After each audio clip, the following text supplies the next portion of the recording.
I've always wanted to be able to control my dreams, also known as lucid dreaming. I've tried sleeping techniques, reminders, dream journaling, but I've never been able to fully lucid dream, and I think it's because I've never been able to fully build consistent habits of trying to dream or trying to lucid dream. So to help me with that goal, I built this, the Everyday Habit Tracker, or I guess every night might be a more appropriate name. It has 365 of these little tiny switches. It's small, and it's easy to use. And you might be asking yourself, why build something like this when I could just use one of a billion habit tracking productivity apps on the App Store? Well, I made this for a specific reason. There's this book called Atomic Habits by James Clear, and it's designed to help people create and stick with new habits.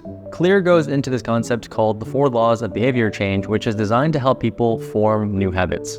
Make it obvious, which is just making the habit easy to notice and easy to start. Make it attractive, which is pairing the habit with something that you already enjoy to make the habit more appealing. Make it easy. This one's a bit self-explanatory. You don't want to put in a ton of effort to do a new habit because then you're not going to want to do it if it's too hard. Make it satisfying. And for this one, Clear recommends having an immediate reward to give yourself every time you do this habit so that it encourages you to continue to do it in the future. I've had this lifelong goal of wanting to lucid dream, but I've never made these habits quite stick, and so I'm hoping these 4 laws of behavior change will help change that. And this bad boy right here, the Nightly Habit Tracker, is going to help me create this new habit. Let's see how Clear's 4 laws of behavior change applies to my Nightly Habit Tracker. So what habit am I even tracking? I'm tracking dream journaling. So I would wake up, hopefully remember my dream, write it down in my journal, and then flip a switch corresponding to the correct day and month. And the reason why I prefer this physical method to a smartphone app will make sense once we apply the 4 laws of behavior change. For make it obvious, unlike a smartphone app, a physical tracker is a real physical thing, right? So if it's on my desk, I can't miss it. It's not a closed app. I'll see it and I'll instantly remember, hey, I'm dream journaling. This is a habit that I'm trying to form, and I'll be more likely to do it later that night. If it's just another app on my phone that I'm using to track my habit, I'm more likely to forget that it's there and more likely to not build the habit. Number 2 is make it attractive. And for me, sleeping and dreaming is already pretty attractive, and the prospect of lucid dreaming really motivates me. But let's just say for someone who thinks going to the gym is not very attractive, you could make going to the gym more attractive by only listening to your favorite podcast or only watching your favorite episode of your TV show while you're at the gym and no other time. Law number 3 is to make it easy. For me, dream journaling itself is pretty easy, so I don't think I need to alter this in any way. But if we use our gym analogy again, making it hard would be giving yourself like 10 exercises to do and making it 2 hours long. That's just not going to motivate you to go. But if you just say, hey, I'm going to go to the gym and do a set of squats and that's it, you're more likely to go, something like that. The 4th and final law is to make it satisfying. And this is where the physical habit tracker shines, in my opinion, because I love progress bars. I love seeing myself make progress. I don't know if you feel the same, but being able to look back and see how far I've come is just one of the most satisfying things. And for me, having this physical piece of memorabilia is a lot more satisfying for dream journaling than anything digital. So how did I build this, and what mistakes should you avoid if you want to build your own? Okay, so the build process is pretty straightforward. This is version 1. I needed 365 switches for every day of the month. I organized it in 12 columns with 31 rows. You can see here February has 3 less days and then just follows the days of the month. So it's organized pretty well. I wanted it to be as compact as possible so that I could print it in as few parts as possible without having to stitch things together. So this is only about the size of my hand and takes up about a little over half of the build plate of a Bamboo A1 mini printer. The way I originally designed this, it was only a front plate, as you can see, that houses all the switches, and then a back plate to keep it all together. But this is version 1 for a reason. There were a couple things that I wasn't very happy with in this design. So let me go ahead and take this apart real quick to show you what I mean. So I can't flip this over anymore, otherwise all the switches will fall out. I originally didn't have these 2 top and bottom bracket holders. I had to have them because I noticed as soon as I printed this that the back plate wasn't flush with the front. There was a bit of deforming in the cooling process, and I realized that it's probably because this is a really flat piece and there's no supports. Unlike this piece, it's a lot thicker, and these grid supports help it not flex. And so the front plate was pretty stable. I didn't need to worry about that too much. The issue was the back plate.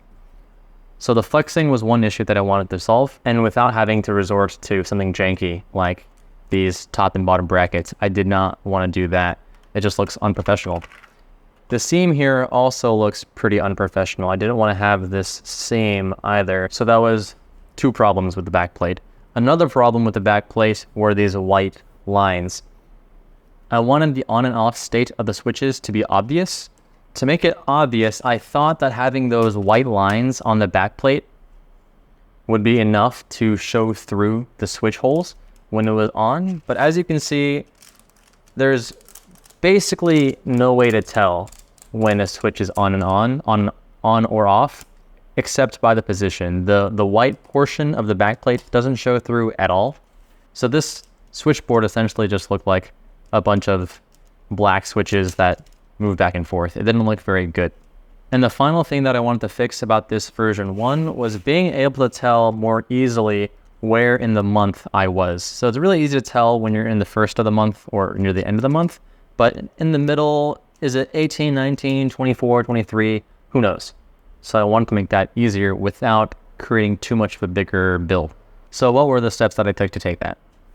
Well, the first issue that I tackled was on-off of the switches. If you can't tell if it's on or off, it's really kind of useless.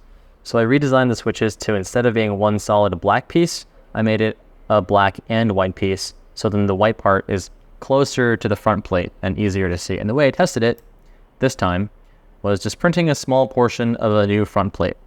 Well, it's off right now and then on. You can tell, yeah, the white just shows through way better.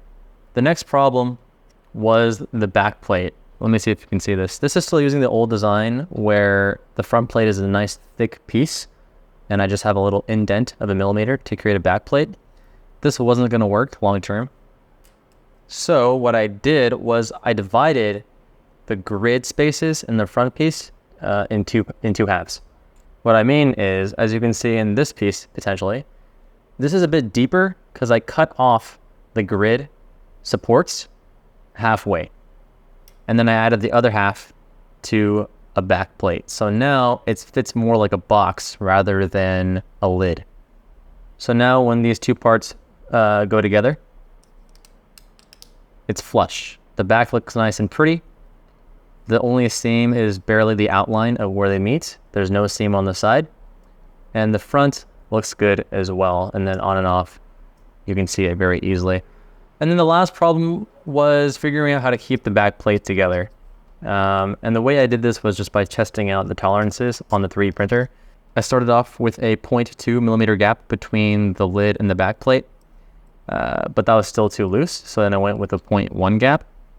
And I just decided that it's probably fine to do a 0.1 gap.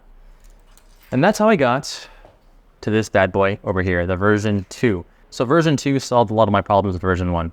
We no longer had the top or bottom brackets holding the two plates together. The side no longer has that ugly seam that makes it very obvious that it's a single print, that it's multi-print.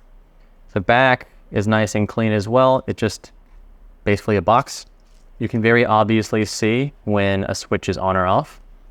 And then the final problem that I had, which was figuring out where in the month I was, I solved by adding orange switches to every 5th day of the month. So here, this is August 19th, and this is August 20th. It's very easy to see. I did notice, though, that a downside with using orange was that it wasn't as bright as I thought it was going to be. It's still kind of dark. You can kind of tell it's there, but not really. But this version still has some problems that I would like to fix. And what might that be? The first thing is that the back plate still has some issues with tolerances. It's not tight enough where I don't need glue. I might just need to use glue to keep these two pieces together because there is still warping involved when it comes to a print. And I just don't think that's going to be avoidable unless I use, I don't know, a different type of plastic or just have a larger design that requires more plastic and more time to print. I don't want to do that. And the other thing that I would fix when creating a version 3 is how tightly these switches stick to on or off. And what I mean by that is, I can just demonstrate it right now. If I flip it over like this, yeah, gravity turns a lot of the switches on.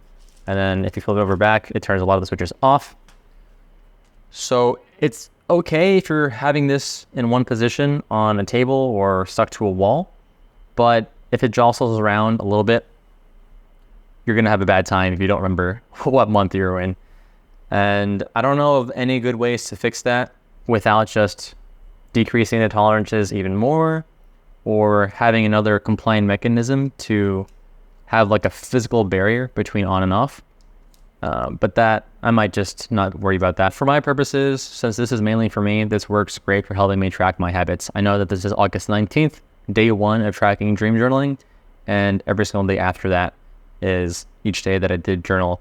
Anyway, that's a little bit of how I built this and my thought process behind the decisions when it came to the design. Let me know what you think about this concept in the comments, and I'll let you know when I finally lucid dream.